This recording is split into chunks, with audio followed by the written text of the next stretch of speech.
good at remembering that, aren't I? You know, finding a role model, while it sounds simple, it sounds like almost too easy. And how can we be talking about that for 1 hour? There's a few things that you need to be aware of when choosing a role model. And we'll go into that in detail in a moment. What to look for in a correct role model. So if you're looking to accelerate your growth in a specific area of your life, then you can use different role models for different areas of your life. So what is it that you want to look for to find the right role model for you? Then eliciting strategies, beliefs, and attitude of success so that you can accelerate there in the quickest amount of time possible. And avoiding the I know better trap, right? This is what's going to trip you up, and this is what's going to burst your bubble if you fall into this trap, and then much, much more. As always, guys, I want this to be as interactive as possible. So please do put questions or comments or answers into the chat box. And we've even got a little role play activity today where I'm going to split you out into some smaller groups for 5 or 6 minutes, so you can kind of have the experience about finding a role model. So where are you now? And, you know, we've done webinars in the past about goal setting and smart goal setting and some advanced goal setting techniques. So I know that you know already about setting smart goals and correctly structured smart goals, and using your subconscious mind to help you achieve those goals. That's the destination, right? That's where you're going, and you already know how to do that quite well if you've watched some of our other webinars. Now, when we think about the goal or the target that you want to move towards, that's the GPS coordinates, right? That's the big red dot there you can see on the map. That's your final destination. So most people are kind of quite clear now on how to set a good goal. What they're not quite clear on is where are they right now. And that's the green little spot there on the map. And as you're using your Google Maps, you know that if you don't accurately put in your destination, and if for some reason the start point, right, if you're looking to get a grab taxi or some kind of regular taxi, whatever you have in your country, you know, when you use the GPS, sometimes it pins your location like a kilometer away. Well, it's really hard to start your journey on the way to success if you don't have an accurate point of where you are right now.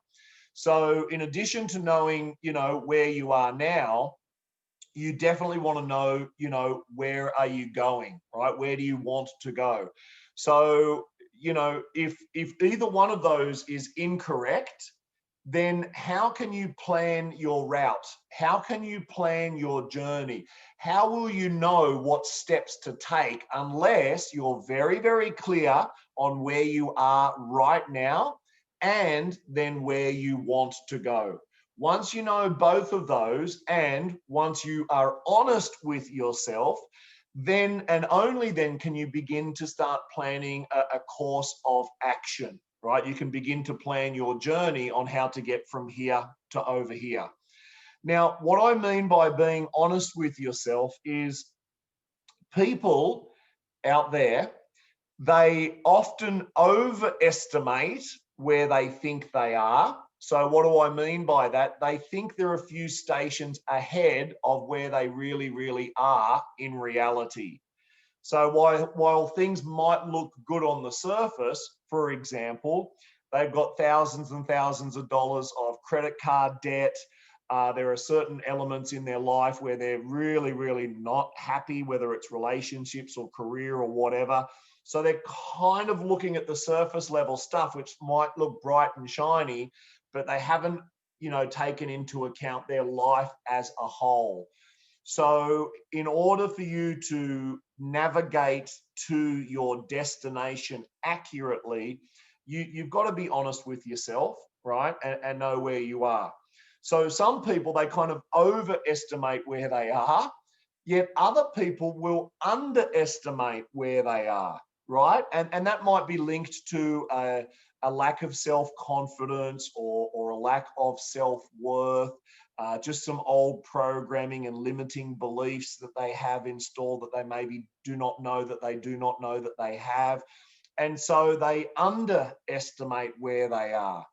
So simply be honest with yourself where you are now and then where you want to be. For some goal setting tips and techniques and strategies, guys, check out our previous webinars. We did a couple of webinars on that already.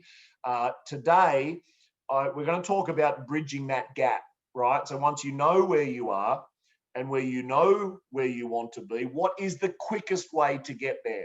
What is the quickest way to accelerate your growth to avoid that pain? So what are those painful options? So let's imagine for a moment you clearly know where you are and you clearly know where you want to be. You've written yourself a beautiful SMART goal and you are really clear on where you want to go. And okay, so what's the next step? Well, the next step is to begin to think about some kind of action plan on how to get there. Now, there's a couple of ways to do it. Two of them are really, really painful, and one of them is the good way to do it. So painful option number one sounds like trial and error. So trial and error simply means you try this and then it doesn't work. And then you try something else and it doesn't work. But then, oh, hang on, let me try this. And then it doesn't work. So who can tell me, please put your answers into the chat box here. Why is that painful, right? Why is that not a good strategy in order to get from here to here? Why does trial and error, why is that not recommended? Please put your answers into the chat box. I would love to hear what you guys all think about that. Why is trial and error so painful? Yeah, it lacks direction. It's not achieving the target, right? So not achieving the target, not once, you're missing the target multiple times. And do you think it hurts a little bit more each time? Oh, you bet it does, right? No kind of focus, like it's like, let me try that. Here, let me try that. Yep, but let me try that. But each time you try and fail, it is painful, guys, right? It's not precise. It does not follow a proven theory that is specifically applicable to your case. Humdan, I hope I pronounce your name right. That is really, really good. Yeah. There are many iterations, right? Iterations means a little change and a little change and a little change and a little change. That's going to gobble up a lot of time. Perfection expected. Yeah. We're going to cover that one next. It'll demotivate you when you keep failing after each trial and each error. That any enthusiasm or motivation that you had at the beginning, it disappears, right? Now, yes, we can learn from failure, absolutely, but how many times do we want to learn from failure, right? You're absolutely correct, Michelle. We do learn from our failures. However, failure does not have to be a prerequisite for success. In other words, you can have success without failure. Now, we're all human as well, last time I checked. So failure, it is inevitable at some point. And absolutely, you want to get the lessons and the learnings from those failures. My invitation to you, though, would be to minimize those failures so you can accelerate your growth even more. That is my wish for everyone on the call today. What a great comment. Thank you, Michelle. Why go through the unnecessary paths and waste the time? Yeah, it wastes time. It drains your energy. Guys, do you know what else it wastes? What else does trial and error waste? Yeah, money, right? So energy, resources, and money, and time. Of course, time you've already mentioned. But guess what? When you try this, it's an investment in your resources, and sometimes that will be money. So it's a waste of effort. So that's painful option number one. Thank you all for your awesome contributions there. Number two, painful option number two is analysis paralysis. So what do you think that means in English, guys? Just write down when you hear this word, analysis paralysis. What does it mean to you? How would you translate that into English? Who would like to have a crack? Please put your answers into the chat box. Yeah, Anthony, right on. Massive overthinking, too much thinking, not enough doing, too much analysis. It freezes your thinking. Yep. Too many options, an attempt to dissect every single tiny little piece all along the way. Yep. Fail to analyze logically. Yeah, exactly. So kind of like, maybe perhaps using too much emotion in the analysis. So yeah, you're all right, guys. Exactly what you put in there. And yeah, Elizabeth, nice one. Analysis paralysis is it's overthinking, which results in zero action, right? And it does render one immobile. And what happens, it disguises itself in a few interesting ways. And it sounds like this, and I'm not meaning to be disrespectful here, I'm just helping to create awareness. Analysis paralysis might sound like this. Well, I'm a perfectionist and I'm going to make sure that I've ticked all my boxes and dotted my I's and crossed my T's before I take action. Okay, that's a noble intention, yet what's really happening is they're overthinking it, they're overanalyzing it, and they are in effect not taking action. And so, yeah, this is all going to hold you back, guys. And this is going to be painful and it's going to cost you the same things as it's cost you for before, right? It's going to cost you time. It's going to cost you resources. It's going to cost you money. It's going to be painful. It's going to be demotivating. And all of these other things are a result of analysis paralysis, this overthinking or procrastination. This is another one that's going to happen here. It's like, oh, let me get a little bit more data before I make a decision, right? Yeah, so exactly. Waiting for perfection before action. Perfection, let me tell you, perfection doesn't exist. It's an illusion, right? So my suggestion, guys, for awesome action option number 3 is to find a role model. And the first experience you ever had as a role model were your parents or your caregivers, wherever you grew up. And so the process of what we call modeling, right, which is basically finding a role model, someone who's really, really good at a specific thing and following their strategies. This is what we mean by modeling. How do you think we learned how to talk the language that we talk? We listen to our parents. Mama, mama, papa. I don't know if you can remember that far back. I can't, but I've seen parents do it before, right? When they're talking to their children, they're talking to them. The kid is looking, mama, mama, right? So that's when we start to model, right? Then we start to walk, and then we run, and then we ride the bicycle, and every single thing that we do, we model from our parents. We copy and paste what they do, and we don't have any filter, by the way. From the ages of when we're born till 7 years old, there is no filter. We just absorb everything. We watch, and we are like a sponge of the environment around us. So in addition to your parents, it's your siblings or uncles or grandparents or whoever's taking care of you. So you already know this process of modeling. You've already been very good for at least 10 to 20 years of using modeling as a strategy to improve yourself. It's just that as we get a bit older and as we become more independent, we kind of forget that we used this strategy. So what is the definition of a role model? It is a person whose behavior, example, or success it currently is, or can be emulated by others. Emulated basically means copied, right? Emulated is the fancy word. Copied or replicated might be another word, by others.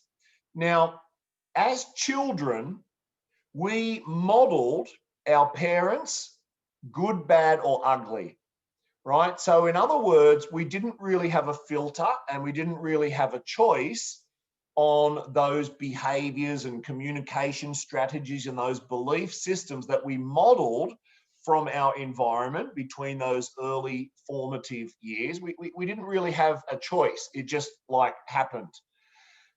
And now as adults, right, if you're on this call, chances are you're at least 25 years old or over, then you can consciously now choose a role model. So in other words, you don't copy the bad habits or the bad behaviors or the unsuccessful characteristics of people. No, no thanks, but no thanks. No, you can now focus on and choose a role model for each specific area of your life. And if you talk to that role model, if you elicit his or her strategies and you follow those strategies, you will get the same or very, very similar results. Okay? So here are some basic examples of role models. And if you have any other examples of what a role model might be, then please do pop them into the chat box now. Here are some examples that I thought of. Clearly, your parents or your caregivers, whoever took care of you when you were growing up. A good non-fiction book, like an autobiography, that's a good example of a role model, right? If you want to be a successful entrepreneur, then you can read something by Richard Branson or, you know, insert name here, right? Whatever area of your life you want to develop and grow. And remember, we're talking about the quickest way to accelerate your growth here. Then you find a good book in a specific area. So for example, I'm looking at my bookshelf over here. I read one called about habit development, right? It's called The Habit Cycle by Charles Duhigg. And wow, what a great book. And this guy's a guru about habits. So in a specific area, habits, I read this book by this famous author to get some tips and strategies and also like a recipe, if you like, on success. So that if I follow his strategies or her strategies or that strategy, if I follow that strategy exactly, then I'll get the same or similar results. Bosses, right? I've had some wonderful bosses over the years. I've been very, very fortunate to work with people who I admired and respected, who as a young kid, and when I say young kid, I'm talking like early 20s, I thought, wow, that is a cool boss. You know, I remember Mr. Jan Beyonder was my first big boss at Procter & Gamble when I worked at Procter & Gamble many years ago. And I was a bit of a troublemaker. And he called me in, he needed to give me some feedback. He said, listen, Luke, he said, you're a good kid, mate. But he said, listen, if your goal is to be a leader one day, let me give you some advice. He said, work hard in the beginning, get everything running smoothly, get your ship shape. He said, then when everything is running smoothly, you can kind of sit back and you can enjoy the ride. Now, at that moment in my life, where I was on my leadership journey at that point in time, it served me perfectly. So as I did grow within an organization, I did exactly that. I worked hard, I followed his strategies, and then I was able to reap the rewards once everything was running smoothly. Chugga, chugga, chugga, chugga, chugga, chugga. Mentors, yeah, exactly there. Huang is a mentor or a teacher. But give me some other examples, guys. What are some other examples of role models that you've heard of before, please? Put them into the chat box now. Anything else? Yep, teachers. Trainers, right? Which could be a physical trainer. I saw someone in the gym now when the videos were open. So yeah, you can find a personal trainer, a nutritional trainer, a leadership trainer, a train the trainer, a celebrity, a coach. Exactly, guys. You can find role models on YouTube or TED Talks, right? It could be a businessman or a businesswoman, someone who's successful at their business, a successful entrepreneur, whether they're a one or two person show, an SME, or a multinational company.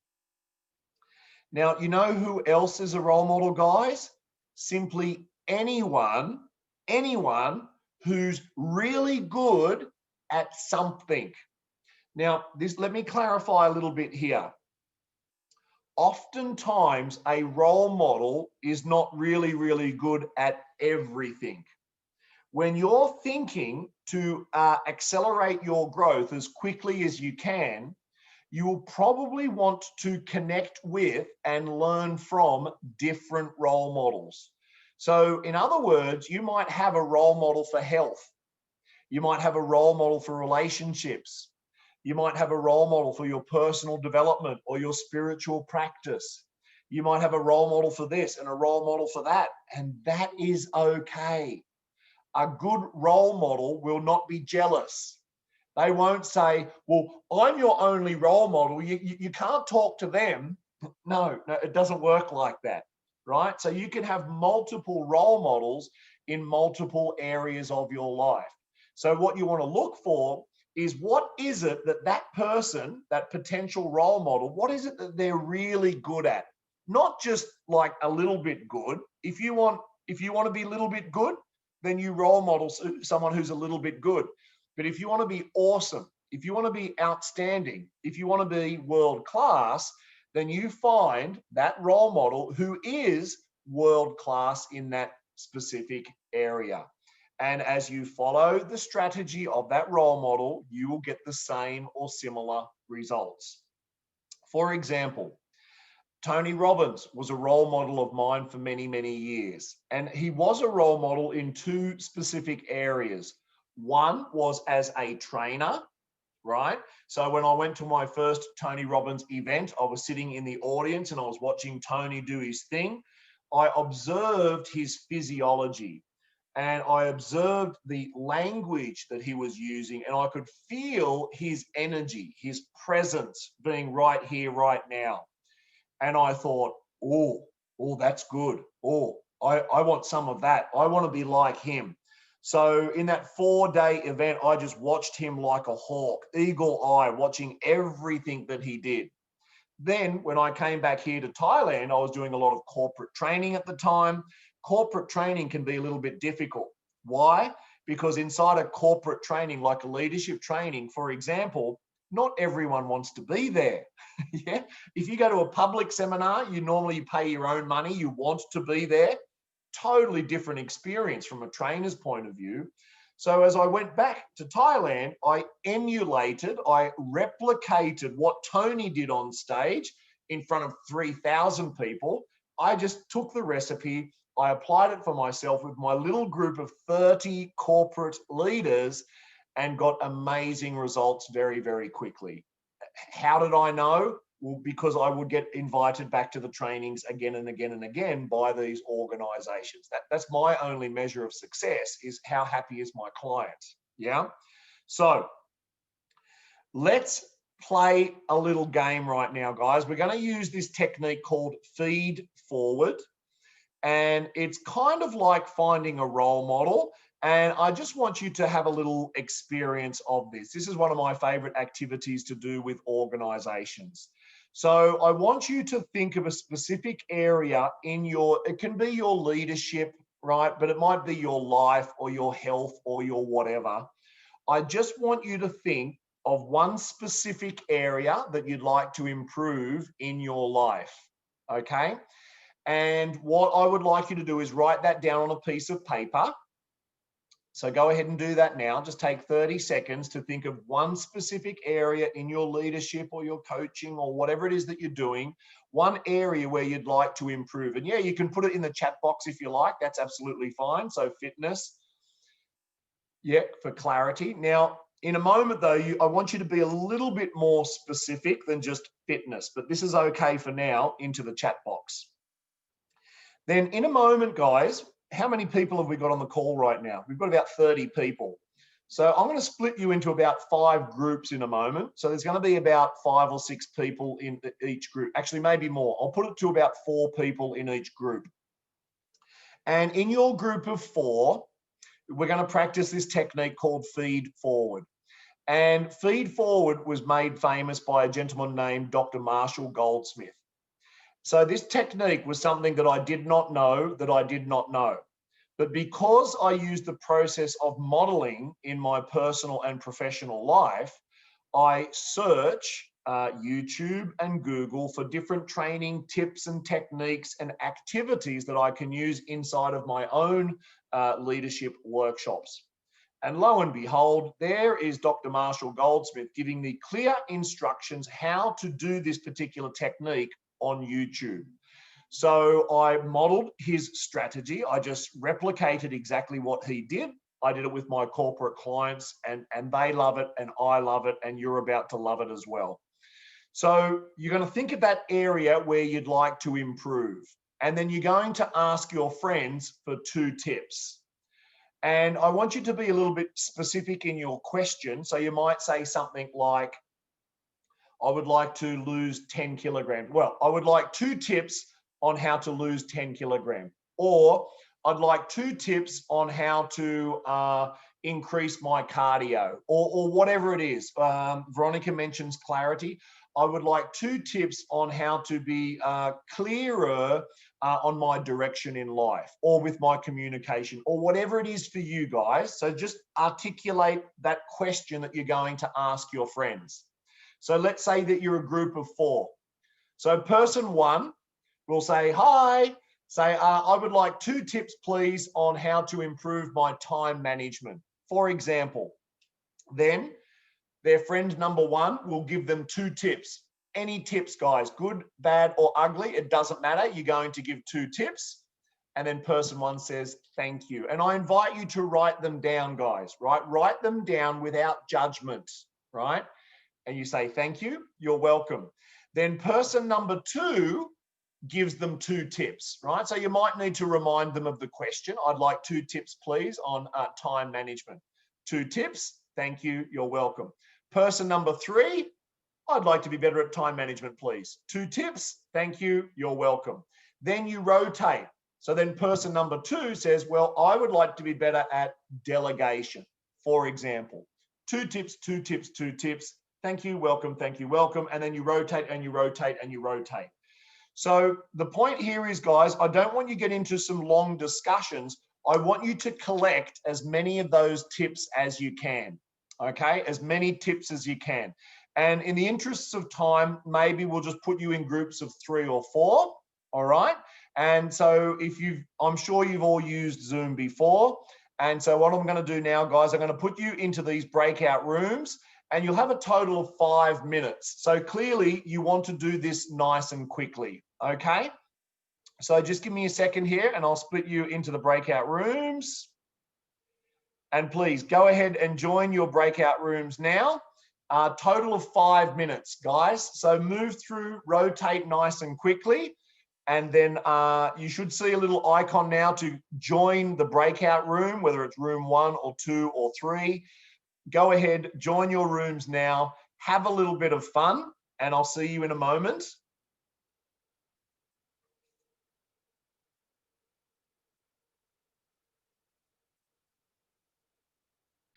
All right, so tell me, guys, those of you that were able to successfully join the breakout room, did you enjoy that process? Was that okay? Yeah? Quite limited time, I know, and I had to juggle some people around so you weren't sitting by yourselves. But this is an experience that is kind of like what role modeling is like, to find a role model, to ask for tips of something that you don't know. And what's amazing is that the person sitting next to you, either like virtually or on the train or in the traffic, that could be a genius. That person could be a guru at something. And the point is, we won't know unless we ask. And by getting extra information and this data and things like that, well, it's going to help you to quickly accelerate your growth in these specific areas. Yeah. So if you're inside of an organization and you're a leader, I recommend you practice this activity together with your team in your department. Feed forward is that they're proactively improving themselves, right? Feedback is dealing on behavioral challenges of the past. Feed forward is proactively developing ourselves into the future. Make sense? Cool, guys. So if you were able to participate that and you got some tips, go ahead and circle those tips that you enjoyed the most and then follow through on those tips that you got from your friends. Now, let's take a look on how you're going to choose a role model. So firstly, you want to clearly identify which area you wish to accelerate your growth, right? So, and what I mean by area here, I mean specific area. You can't really improve everything all at once. We kind of have a limited bandwidth about what areas we can focus on. So choose a specific area where you want to accelerate your growth as quickly as possible. That's the first step. Then find someone who's really, really good at that specific area. And as we mentioned before, it could be a teacher, mentor, coach, trainer, celebrity, author, whatever it is. Find someone who's not a little bit good, guys, but really, really good in that specific area. Then you want to discover as much as you can on how they do what they do. So in other words, you need to have a recipe. You need to have a strategy on how they do what they do. And, you know, obviously the best way to be able to discover how they do what they do is to talk to them, right? To be ideally in the same room, whether it's virtual or face-to-face, and have a conversation with them and ask them as many questions as possible. Reading a book, that's going to help, right? But guess what? If you can actually have a conversation with them, then that's going to skyrocket your accelerated success. Then finally, you'll want to elicit the specific recipe or strategy with a process called modeling, right? Now, what do I mean by recipe is, think about it. When you cook food, you have a very, very specific recipe and you follow it step by step with this quantity in this part, and you do this step before this step before this step.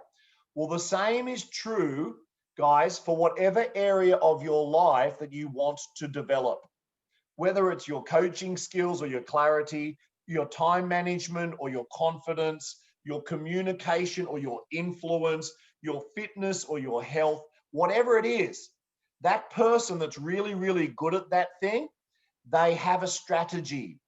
Now, here's where it gets interesting. They might not be aware of their own specific strategy. They have developed their skills over years and years and years of practice. So they become what we call unconsciously competent. That means they're so good at what they do, they don't even know how they do it. But it's taken them years and years and years. So with the process called modeling, if you can elicit, get from them that strategy, and then you follow that strategy, that recipe, you'll get the same or similar results. Now, how did I learn about all of this? It was with my journey on neuro-linguistic programming. And one of the definitions of NLP, or neuro-linguistic programming, is it is a modeling technology that makes the difference between being average and outstanding, right? In a specific area. So what does that mean in English? Well, let's just clarify a little bit further, guys. So NLP, hey, NLP is the neurology. We talk about neuro, right? Neuro-linguistic programming, the studying of the mind and the nervous system, how we think. Linguistic is the study of language, how we use language, not just externally, not just Chinese or English or Thai, but your internal language. How do you talk to yourself? And then finally, programming, the sequence of our actions and how we motivate ourselves to achieve our goals. Now, to understand how modeling fits into all of this, we need to look at how NLP was created. So these two gentlemen here, Bandler and Grinder, they modeled world-class performers. So when we think about world-class performers, I want you to think about elite athletes, colonels in the army, CEOs of Fortune 100 companies. This guy here, Milton Erickson, he was the world's best hypnotherapist 40 years ago. This lady here, Virginia Satir, she was the world's best family therapist. And this gentleman over here, Fritz Perls, he introduced Gestalt therapy. So what these two gentlemen did, circled in red, they spoke to all of these world-class performers and they identified how did they do what they do. And they asked them a lot of questions. They understood their attitude, their beliefs, their values. What did they do in what order? And then this is how NLP was born. So if you want to be more confident, there's a recipe for that. If you want to be an amazing coach or therapist, there's a recipe for that. If you want to be an outstanding leader, there is a recipe for that. If you want to be good at conflict management or resolution, there's a recipe for that. So inside of NLP, there are 40 different recipes on how you can accelerate yourself, not based on trial and error, not based on analysis paralysis, but based on proven strategies and recipes that have been modeled from world-class performers. So when you're speaking with someone, whether it's about time management or leadership or whatever it is, and by the way, you can do this with people in your office. You can do this with your partner. You can do this with your friends. You can do it with random people that you just met on a Zoom call. You can elicit strategies from anywhere. There are gurus walking around us in broad daylight. You just need to be open enough to meet them, talk to them, and elicit their strategies for success. So strategies is like the recipe. What is done in what order and sequence? Beliefs, we talk about our belief systems, right? What does that person believe in order to be really, really good at that thing? And then finally, attitude. What is their attitude in a specific area? Now, let's do it. I think we've got enough time. Who's really, really, really, really good at something and you're not too shy? And you would like to share with us some of your strategies on how you do what you do. Who's feeling really, really brave right now? Who's really good at something like time management or fitness? Let's choose something that's pretty easy. Who's really, really good at that? Who's volunteering yourself? Anyone? Who's really good at fitness? Who's a fitness guru that wants to share some tips? Or time management? Or who's really good at delivering feedback? Or who's really good at, okay, time management. Thank you for your volunteer. That is a beautiful name. What do I call you, sir or madam? Is it Abdul or Chi, or do you have a nickname, please? Azura. Azura. Thank you, Azura. Yes. Tell me, Azura, you're good at time management. Is that correct? Yes. So I always have my book that I always write down my to-do list. Yes. And almost every day I try my best to achieve maximum is 10 is my own KPI. Nice. But if I can doing like 13 or 15 within a day, I think I will do something. That means I will reward myself. Ooh, okay. So I'm hearing a couple of things here in your strategy. You write a list of things down that you're going to do in the day. Is that correct? Yes. It's like a to-do list. At the end of the day, it's become a to-done list. Ooh, I like that. Yes. And then I heard that you reward yourself if you get those things done too. Is that correct? Yes, yes. Interesting. And what else do you do? What other tips or strategies do you use to manage your time effectively? Because I know myself, like for example, my own strength. For example, if I'm preparing my paperwork, usually I will do it after 7. So I think that is my productive time. So within my productive time, I can finish maybe 3 to 4 tasks within 1 or 2 hours. That means I'm really focused during that time. Nice. So you know that you've got a productive zone, and then that's where you do some of the work where it requires a lot of focus. That's amazing. What other tips or strategies can you give us? Usually I will visualize. For example, let's say I already planned I want to finish, for example, my paper, my lecture notes within certain time. So I will try my best to achieve that. So for example, by 11:30 at night, I need to finish all these things. Great. And I heard the power of visualization. Yeah, I heard the word visualization there. So you visualize yourself having completed those tasks by a certain time. Is that correct? Yes.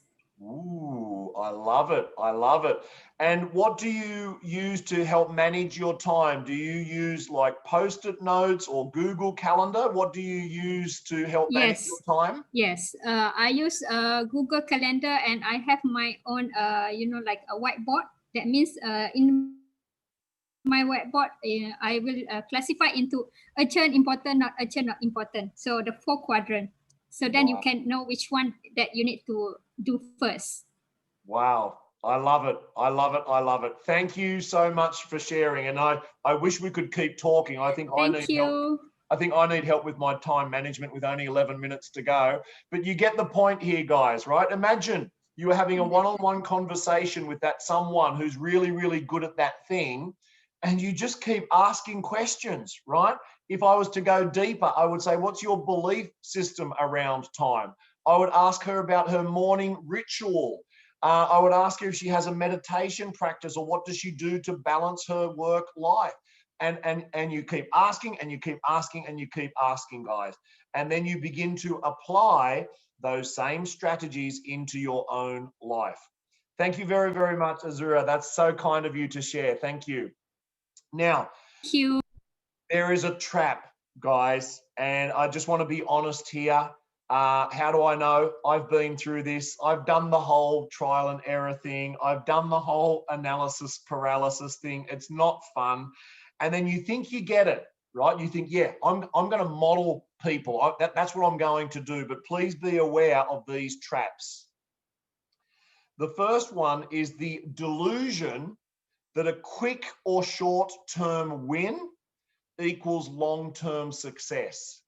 So what do I mean by that is you will find a role model, you'll follow the strategies we've just mentioned just now, and then you'll get a couple of quick wins. But guess what? When you get a few quick wins and then you become complacent, you go back on autopilot, you go back onto cruise control, and then you do not get that long-term success. Right? So you chase a few quick wins, and then, yeah, it's going to be a little bit of a challenge, right? So please don't delude yourself that a couple of quick wins is going to be a long-lasting program for you. Repetition, repetition, repetition. This is what locks in this new program. And if you're looking to develop a specific skill set and have it with you for the rest of your life so you can accelerate your success even more, then you don't repeat it for a couple of days. No, you repeat it for a couple of weeks and a couple of months until it becomes part of your program, until it becomes part of you. The second trap, guys, is not following the strategies exactly. So just like a recipe, if you have one part of the recipe that you forget to put in this, or you put in too much of that, or even if you do this order instead of that order, it won't work. So you need to be accurate. You need to be precise when you're doing your modeling as much as you can, right? Depending on how much time you have to speak with that person and so on. But the more accurate you can be and the more precisely, the more exactly you follow that strategy, then the better the results that you'll get. Freestyling. What does this mean? This means that you follow a strategy for a while, you get a couple of quick wins, and then you think, you know what, I'm just going to do it my way. And then you start freestyling and you just start making it up. In other words, you drift back towards trial and error. Yeah. And that usually comes about because you think that you know better than the proven strategy. And it's not because you're bad, it's just because you're human and you get a little bit overconfident because you've got some of those quick wins. You get some quick wins, your confidence dramatically improves. Now the ego blows up, and this is when you start freestyling, and this is when that you think that you know better than that guru over there. And guess what? It's not sustainable, right? Why? Is because you haven't done it with enough repetition to make it part of your operating system. Now, once you become a master at that specific thing and you want to add your flavor on it, then go ahead. And that's exactly what Tony Robbins did, right? You saw Tony's picture before on the history of NLP. So Tony worked with the two creators of NLP. He learned all of that at a very, very deep, detailed level. And then after 10 years or so, he began to put his own flavor on it and build his own empire, as I'm sure you've heard of Tony Robbins before, right? And then impatience. Yeah, impatience is the other trap. So, you know, you want to get those recipes and strategies, you want to follow them, but stick with it, right? Don't just look for those short, quick wins. Don't let your ego get in the way. Be humble. Practice what you've learned and keep practicing and keep practicing, right? So be patient with it. Now, which sounds interesting because this is the quickest way to learn. It is the quickest way to accelerate your growth, and you still need to have a little bit of patience, okay? A little bit, especially if you're working with other humans, right? You need to kind of co-create your reality together with them, whether you're in a business or a family unit or whatever. So give yourself some time, okay? Make sure it's part of your hardware. And this is why I would love to invite you guys to our NLP program. The same NLP, these modeling strategies, these 40 different tools, techniques, strategies, and modules that you can follow, which is the quickest way to accelerate your results. It happened for me, it happened for my wife, and it's happened with the 500 clients that we've certified in NLP. It's a 4-in-1 certification, guys. The training is here in Bangkok, but it's also available virtually. So you can join us from Malaysia, you can join us from Singapore or India or Africa or wherever you are in the world right now. You can join us for this program. The regular investment is around 80,000 baht. Webinar special, only 50,000 baht. If you prefer monthly payment, then we can do monthly payments as well. And guys, this NLP stuff, it really works. These are just some of the corporate clients that we've been working with where we use NLP tools and technology and coaching tools and technology. We're helping these organizations implement a coaching culture, leadership development programs, sales programs, strategic planning, you name it. I have the tools of NLP. I've replicated these world-class businesses and organizations, and I take those strategies and implement them into these organizations. So please come and join us for one of our trainings. The other option you have, if you're really passionate to be a certified coach, whether it's a leadership coach or executive coach or life coach, we have our ICF leadership coaching program. That's a week or so after the NLP training. It's available as a full virtual online training. You can join us from anywhere in the world. There's some pre-study. There's 2 days live virtual training on 14 and 15 of November. And there's some group coaching afterwards to support you with the implementation, again, of these coaching tools. Where do we get these coaching tools from? We modeled them from the world's best coaches, right? Marshall Goldsmith, John Maxwell, Tony Robbins, the best of the best. We've taken those strategies, we've put them inside of this program. So there is no trial and error. There is no analysis paralysis. There's only awesome action and modeling to help you get the quickest results possible. Special investment is $55. Monthly payments are just $11,500. So guys, that's it from me. I want to thank you all for a lively session today. I hope you guys enjoyed it as much as I did. Practice it, guys. I will send you an email a little bit later with some options for those trainings. I hope you enjoyed the session today as much as I did in our new evening format today. Thank you all. Stay safe, stay awesome, and hope to welcome you to one of our workshops soon. Thanks, guys. Bye for now.